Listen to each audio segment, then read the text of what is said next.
Nonlinear is when you don't necessarily think in a straight line.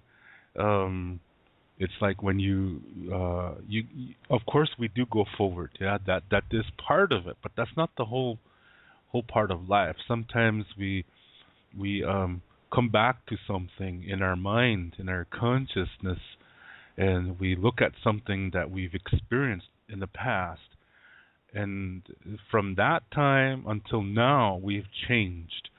So when we make that look back, we see something that we didn't see before. Yeah, it was always there, but we're more developed, so now we can see it. So we learn something new from doing that.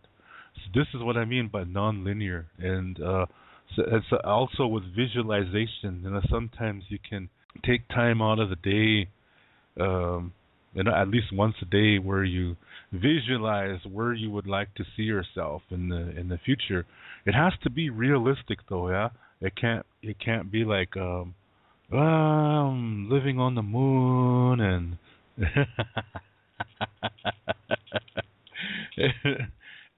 eating nothing but chocolate and all that kind of thing. That's not realistic. Oh gosh. Well, I mean for most people, I mean there's probably those special few that actually think they're on the moon. Oh my. No, seriously, you can visualize things like that, yeah. And but like I said, be realistic about it. And so in that sense, you are visualize, things that you would like to be experiencing at that time, and it's okay to do that. There's nothing wrong. Your brain can do this, so why not let it do it? Yeah. It's some people might say, that's wishful thinking. No, wishful thinking is when it's unrealistic. Yeah. Um, so you just if you yourself think there's a possibility, then enjoy that. Yeah, enjoy that visualization, and whatever it's you're gonna feel things. Yeah, and whatever you feel, enjoy that. Just really, really enjoy that, and then come back. Yeah, come back to the present moment, and you've just received medicine from the future by doing that. So you were literally in two places at the same time, in two times at the same time. See, that's what non-linear living is like.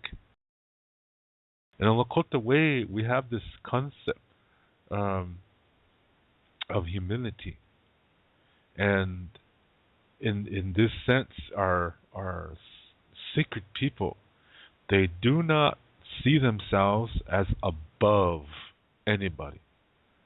In fact, it's the other way around. They're a servant to all. They're a servant. They are servants to the animals. They are servants to the plants. 24/7. Yeah. So that it's like they are the lowest of the low, and we do not elevate them as above others. That's the ancient way. But today, it's a linear world, and everybody wants to go only in one direction. So as soon as they hear the word medicine man or medicine woman, the tendency in Western thinking is to elevate them above. Oh, they must be better. They must know more. They must know more than everybody because that's how priests are, that's how lawyers and doctors are. So medicine men must be up there too. See, that's the Western way of thinking. That's linear thinking. So you go to the res, you find the medicine man. You want him to do a ceremony for you. So you have to follow a protocol. For those of you who know, you know what I mean. You know what that protocol is. If you don't know, ask me. Yeah, but I'm not gonna say it over the what do you call it? I don't want to send a bunch of crazy new agers to the res. Yeah. If you're serious, you will ask me if you don't know. But there's a way you ask for help. And if he's, let's say let's say that protocol, okay? So you go to one of the reservations and you, through word of mouth, you find a medicine man to do a ceremony for you.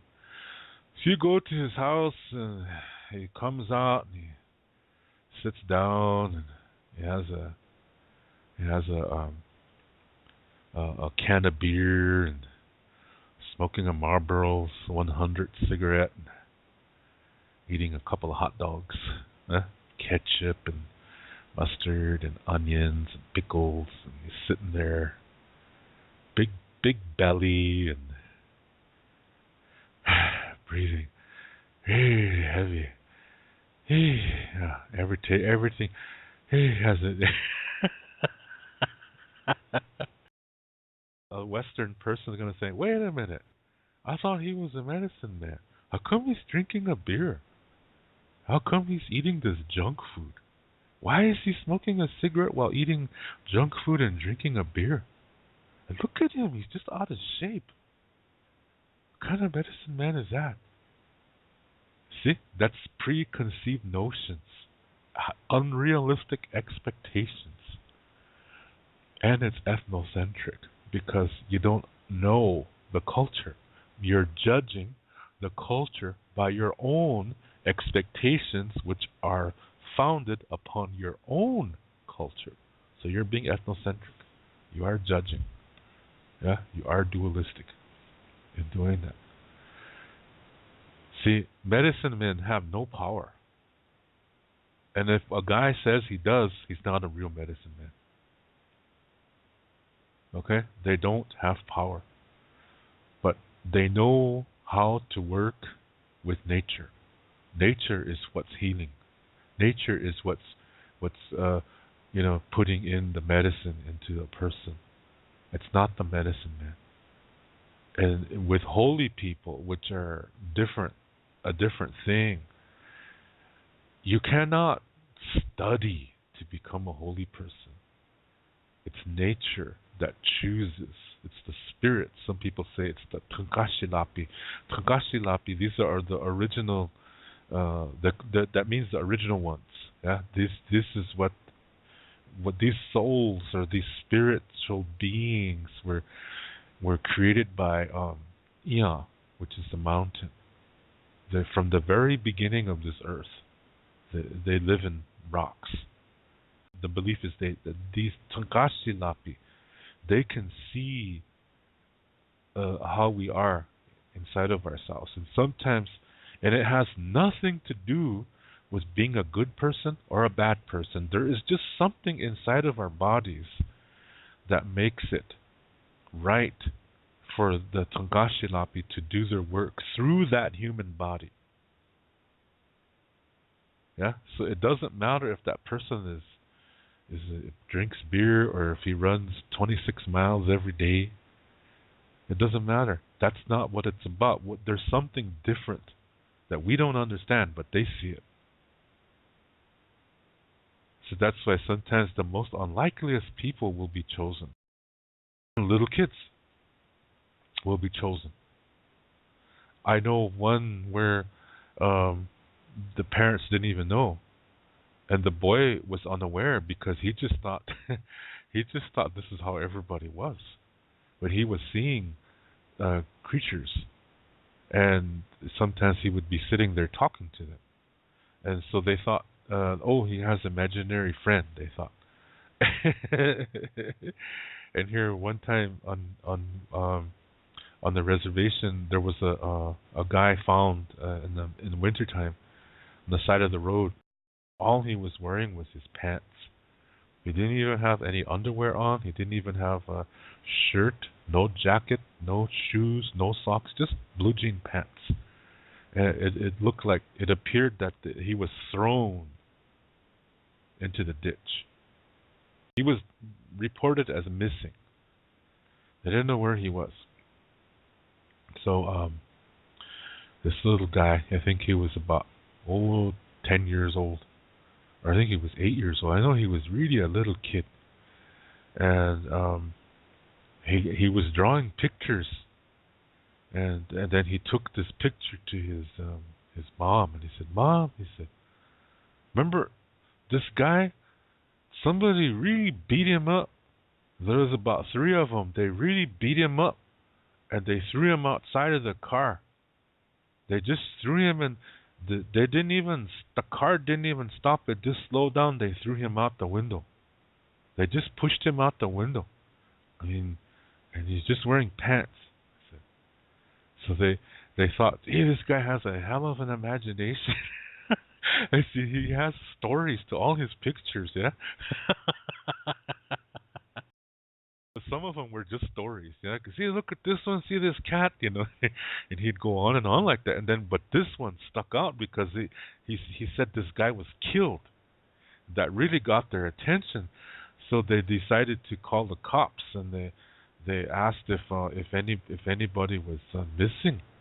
This was in a different part of the same reservation. And so the police they were sent down there, and they have an understanding, of traditional people, and so through an older respected man, they said there's something kind of special about this little boy, and the boy told them where the body was laying, so the cops they sped over there really fast, and they saw the snow, that it had a mound in there, so they pushed off the snow. Sure enough, there was the guy, and he was laying in the same position that the boy drew him in. And this boy was like 80 miles away. This was winter time. And he had beaten, bruises all over his body, and he was sexually assaulted by another guy. And so that's how they were able to solve the crime. So since then, that boy was taken out of school because he can't be in school now. They realized that they had another holy man come and talk with him, and they could both see the same things that other people couldn't see. So the holy man told his family that this boy is a holy man now. So he said he was going to help him. He was going to teach him the things that he needs to know, to learn. Because see, it's the things that they see, that's what helps people. They work through these people. So it has nothing to do with being good or bad. See, that's duality. To say, oh, I must live a perfectly good life, then maybe I'll be chosen. See, to think like that, you're dualistic. So for sure, they're not going to choose you. You see what I mean? That's duality. So it's something different. And so that's who chooses it. Yeah, that these Tungashilapi, they're the ones who choose who the holy people are. When you're a holy person, you cannot make another person a holy person. You can't teach him. Yeah, because this violates nature. Yeah, these Tungashilapi, they live in they are nature. Yeah, and so they're the ones who choose. It's not humans. We don't have that capacity. Okay? So for all of you who are taking shamanistic courses, you're wasting your money, because that's not how it's done. Yeah, that since when does that stuff cost money? You see what I mean? Do you think they see the prices on these things? Do you think these Tungashilapi see, oh, the cost of living has increased by 15%, so we have to add that onto our prices? I don't think they see that. Because currency is a man-made idea. That's not a natural thing. So paying for shamanistic courses is a bunch of number two.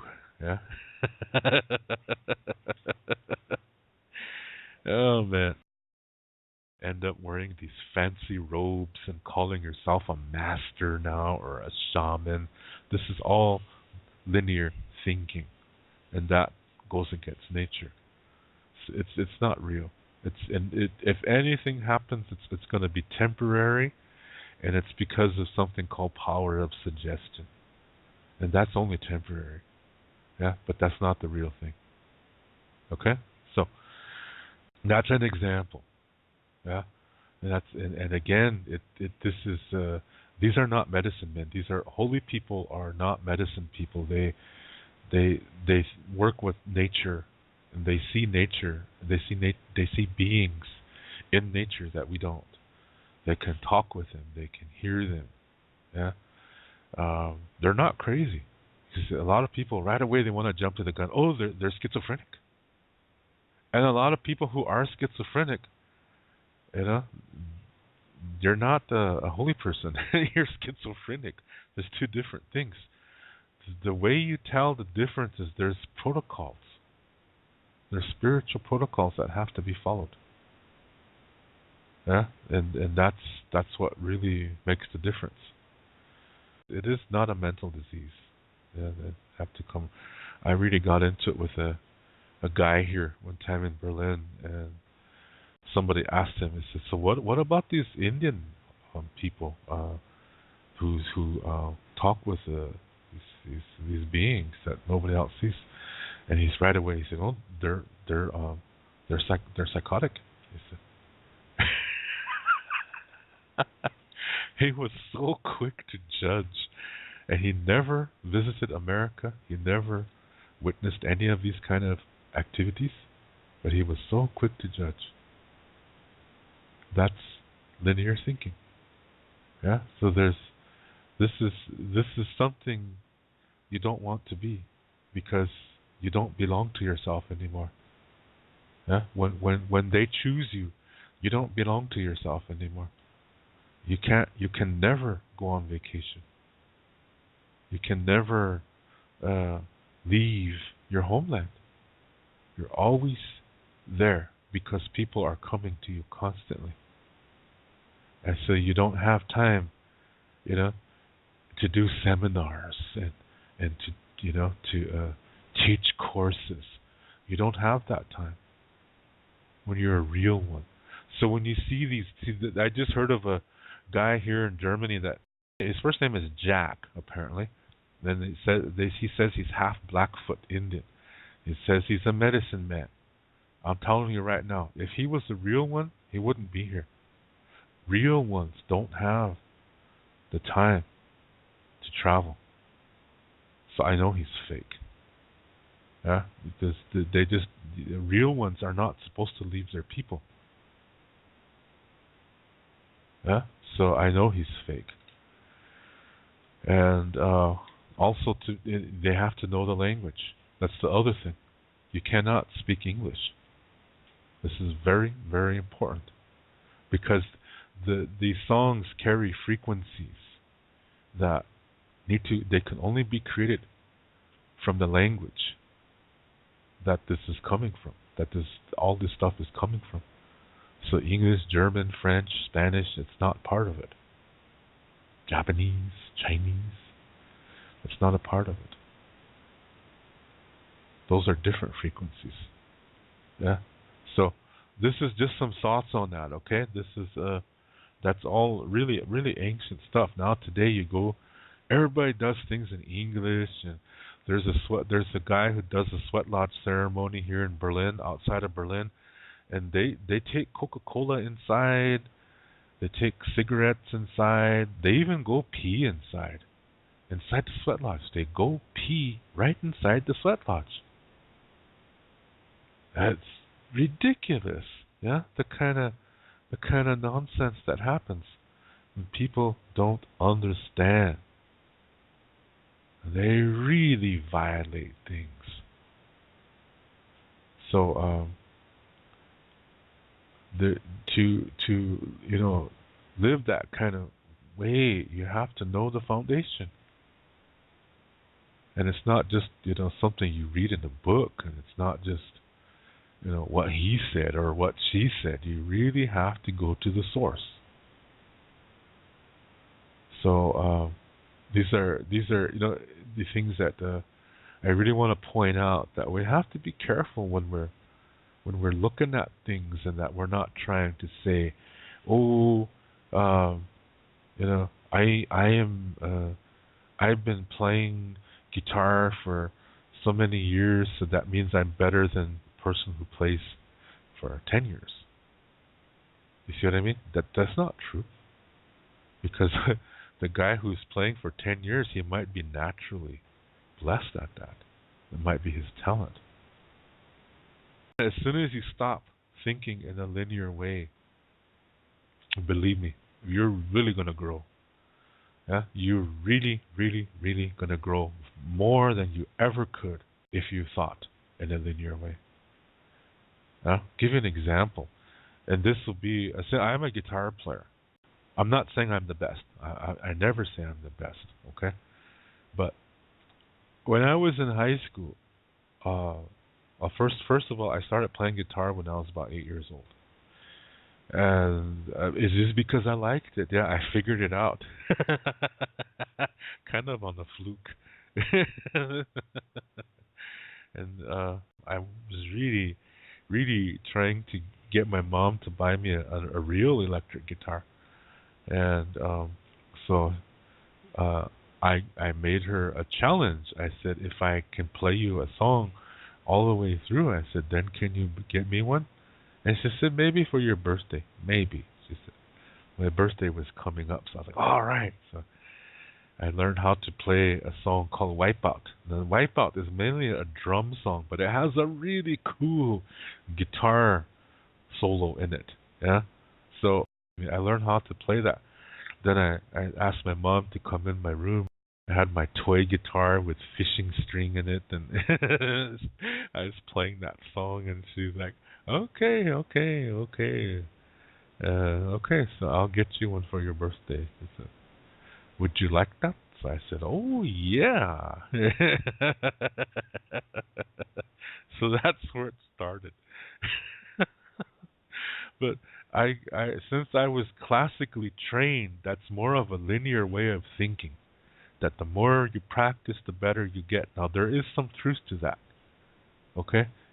But the way I see it is that the more you practice, the more acquainted you are, the more comfortable you are, the more open you are for inspiration. That's the way I see it. But back then I didn't. Back then I was very linear, because that's what we were taught in school. So I practiced and practiced and practiced, and I got faster and faster and faster, and I could read music also, by the way. And so I was really doing these violin books, that have these violin solos and exercises. I was using that for my guitar instruction, and I was really getting good. And I realized, I want to be the best. Yeah, I have to be the best. And that thinking was okay to a point, but to say that that's all there is would be foolish.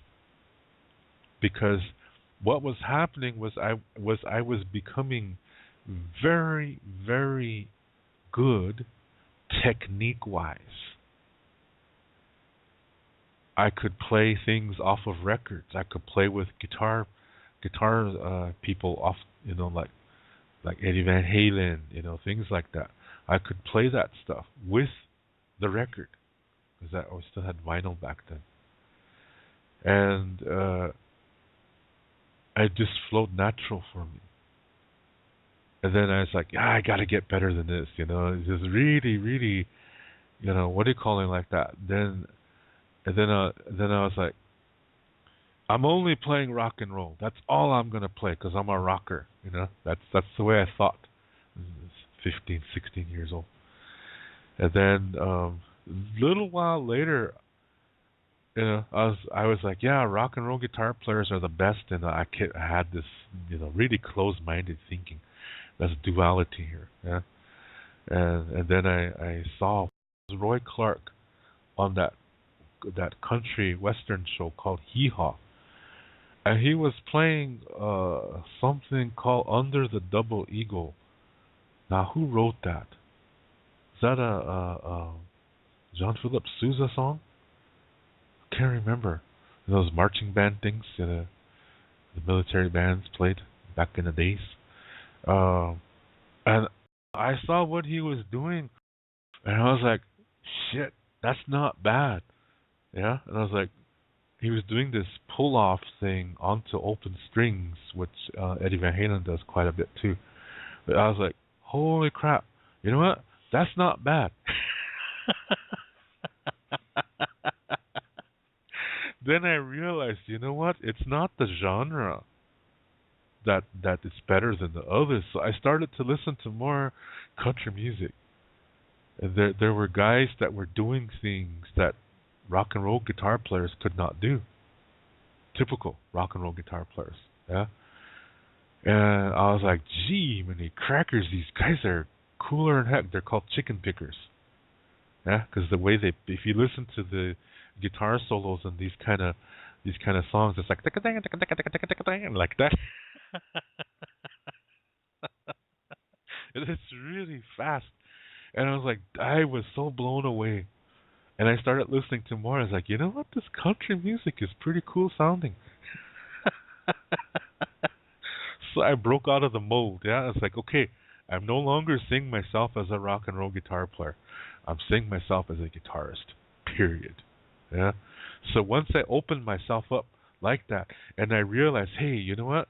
There's some guys they're not playing fast, but gee, many crackers, their solos are beautiful. Yeah. Bonnie Raitt, a slide blues guitar player, woman. A lot of blues musicians say she's the best in the world at slide guitar, and what she does is just, oh man, she moves you. Yeah, her guitar playing is very emotional. It's her soul is really coming through her guitar music, and I was like, you know what? That's what it's about. Making a connection with your soul and your emotions, because your emotions connect your soul to your body. So when you throw your emotions in there, yeah, and you have some technique, which is your mind, yeah, and you throw all of that together, you really make a hell of a connection. And I was like, that's what all these guitar players are doing. It's not about who's the fastest one. It's about sharing. It's about, you know, we all go through hard times. That's part of life. It's not bad though. I mean, it's as long as we learn from it, we get healthier from it. Some people say we get stronger. It's kind of dualistic thinking, because it's like, I must get stronger every time. You know what I mean? So I say we get healthier from it. Yeah, and we gain wisdom and knowledge from difficulty. We transform it. Yeah, and you're using your mind, your soul, your emotion. You're becoming emotionally developed as you learn, as I said earlier. And I was like, you know what? That's what these guitar players are doing. They're using that process in their playing. It's not about who plays the fastest. So once I started to accept that, my playing really grew from that. It just changing my mind from linear to non-linear. My playing just opened up, and I was doing things I never thought I could do previously. See, this is what I mean, coming from, in the Western world is very linear thinking. We just grow up in that. We need to come out of that to a non-linear way of thinking. So that's why I do believe there are some truths to some schools who do that. There are some schools who do that kind of thing. But they have to be careful that you don't get too free form, yeah, because when you go too free form, then you're going in the opposite direction. Yeah, then it's just a can of worms. Yeah, a lot of movement, but they never get anywhere.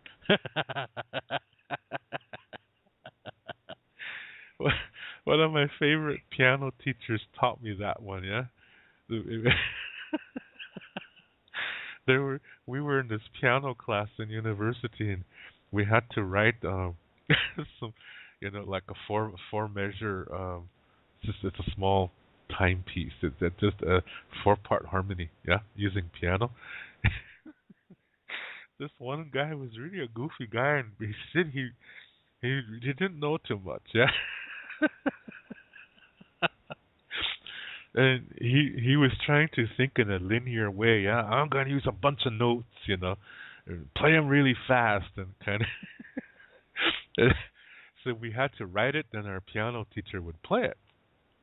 So we had to sit there and hear the music in our minds, and then write it right there in the room.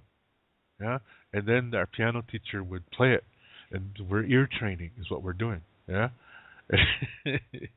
And this guy usually wrote a bunch of notes, yeah. And the piano teacher, he's like,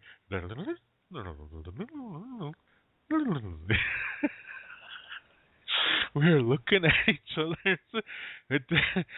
Jeez, what the hell is that? It don't even sound like jazz.